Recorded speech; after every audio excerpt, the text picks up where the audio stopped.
Hello, welcome to Two Guys from Rejoice. I'm Adam. I'm Steve, and it's been a while. It has been a little bit. We actually have, I guess, a special to us treat.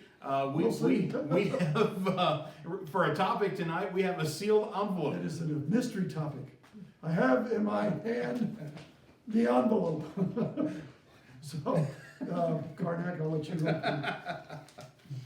So the drum roll, We please.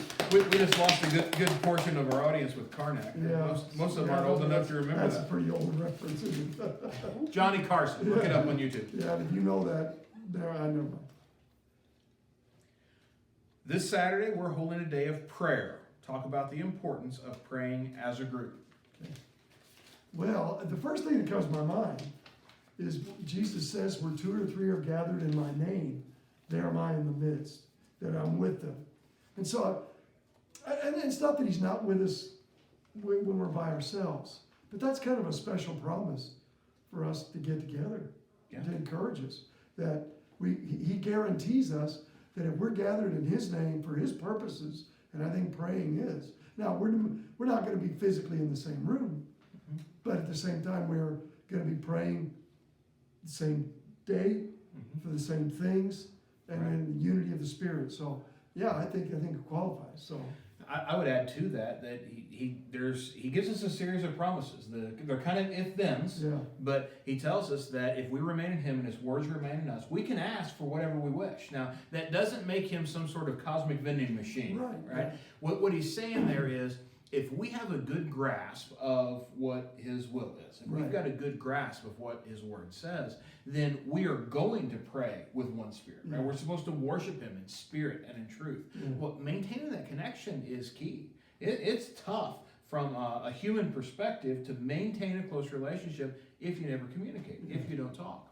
Well, primarily the way that he talks to us is by studying his word, right? It's the Bible. And the way we talk to him is through prayer.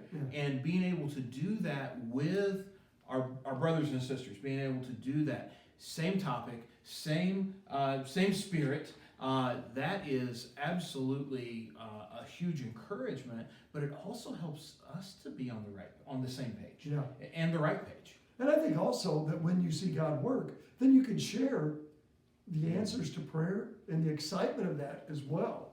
Right. When you recognize that God's worked through the prayers of his people, and you're a part of that. And I think that's exciting.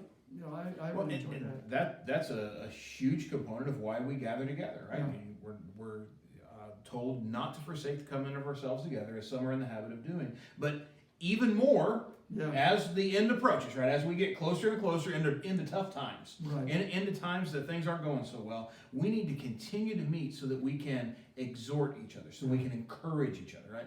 A little bit of a difference there. Encouragement is, I'm a little beat up and I need some encouragement, right? Exhorting is kind of a kick in the pants, you know. Yeah. Let's get moving. Let's get going here, guys. And so there's a different thing, but we need both. Sometimes I need somebody to come alongside and say, we need to pick this up a little bit. And that exhortation is a huge part of that. So for those that are seeing this before Saturday, we would encourage you to join us in prayer. For those that have signed up, obviously we have slots that are there, but it's a little bit of a concert of prayer, and we want to make sure that we're praying for guidance for our church and for our nation, absolutely, but for our church and for our families and for us individually as we move into kind of a time of ministry and a situation that is a little bit new. We don't know exactly what 2021 is going to look like. And so we would encourage you to pray for his guidance and that he would be glorified in everything that we do as a group. And let me just encourage you this way. 1 Thessalonians 5:17 says, I love the New Living Translation, never stop praying. Whatever you do, whatever's going on, good times, bad times, never stop praying. Thank you for your time. Thank you for your attention. And we look forward to praying with you on Saturday.